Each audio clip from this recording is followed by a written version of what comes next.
क्या कभी आपने सोचा है जब किसी घर की दीवारें खुद बोलने लगे तो इंसान कहाँ छिपेगा। मेरे घर में वो आई थी डायन, लेकिन मरी मैं नहीं, मरा वो जिसने मुझ पर यकीन नहीं किया। कहानी का नाम है डायन का साया।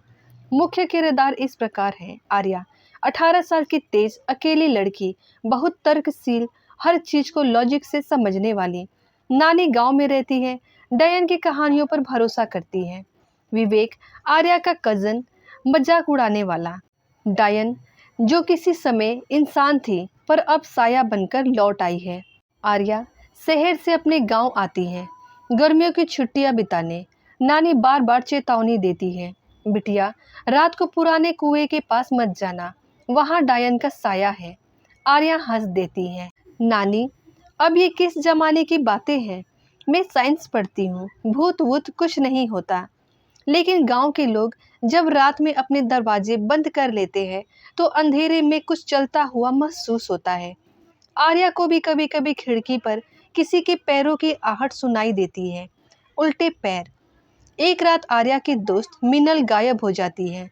गांव वाले कहते हैं वो कुएं के पास गई थी। कुएं के किनारे बालों का एक गुच्छा और मिनल की चप्पल मिलती है। आर्या पुलिस बुलाने की सोचती है, लेकिन नानी कहती है पुलिस नहीं, पूजा होगी, डायन को शांत करना होगा। आर्या तय करती है वो इस रहस्य को खुद सुलझाएगी। आर्या पुराने रिकॉर्ड्स निकालती है। उसे पता चलता है कि उस जगह 40 साल पहले एक औरत कमला रहती थी, जिसे गांव वालों ने डायन कहकर जला दिया था। कमला बेगुनाह थी, वो एक दाई थी जिसने गांव के कई बच्चों को जन्म दिलाया। पर जब एक बच्चा मर गया तो इल्जाम उसी पर लगा। उस रात से हर नई चांदनी में कोई ना कोई गायब होता है। आर्या को शक होता है कि डायन किसी इंसान के शरीर में घुसकर यह सब कर रही है। आर्या हर रात कैमरा लगाकर रिकॉर्ड करती है। तीसरी रात कैमरे में दिखता है कोई औरत उसके कमरे में खड़ी है, बाल बिखरे, चेहरा नहीं दिखता और उसकी परछाई उल्टी है। वो औरत धीरे से कहती है सच जानना चाहती है तो कुएं में झांक। आर्या डर जाती है, लेकिन अगले दिन सुबह सूरज उगते ही वो कुएं के पास जाती है। वहां उसे पानी में अपनी नहीं किसी और लड़की की परछाई दिखती है। विवेक और बाकी लोग आर्या पर हंसते हैं, तू भी अब पागल हो गई है। पर आर्या ध्यान से नोटिस करती है कि विवेक के पैर के निशान उल्टे हैं।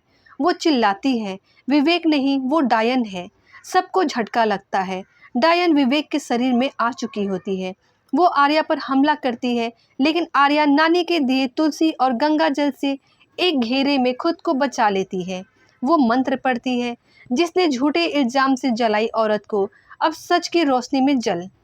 तेज चीख, हवा का झोंका और विवेक गिर जाता है। उसके शरीर से धुआं उठता है और साया गायब हो जाता है। आर्या कहती है मैं साइंस में भरोसा करती हूँ, लेकिन कुछ बातें लॉजिक से नहीं इंसाफ से सुलझती है।